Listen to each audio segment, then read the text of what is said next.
ওঙ্কার বাংলা ডিজিটালে আমি সোহেলি। এই মুহূর্তের খবর হলো, মাস দুয়েকের মধ্যে রাজ্যে বিধানসভা নির্বাচন শুরু হওয়ার প্রবল সম্ভাবনা। তার আগে শাসক দল তৃণমূলের তরফে এই প্রচার কর্মসূচির নাম দেওয়া হয়েছে যতই করো হামলা, এবার জিতবে বাংলা। রাজ্যের রাজনৈতিক ভাবে বিজেপিকে আরো দুর্বল করার লক্ষ্যে ভোটের আগে গোটা রাজ্য জুড়ে প্রচার করে বেড়াচ্ছেন অভিষেক বন্দ্যোপাধ্যায়।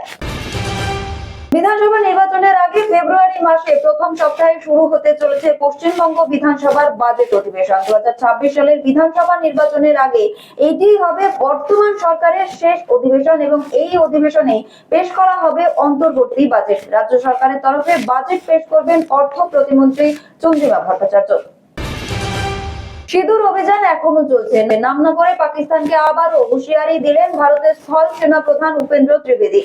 সেনা প্রধানের দাবি, সিঁদুর অভিযানের সময় পাকিস্তানের স্থল অভিযানের জন্য সম্পূর্ণ প্রস্তুত ছিল সেনা। পাকিস্তান ভুলচুক করলে বড় মাসুল চোকাতে হতো তাদের।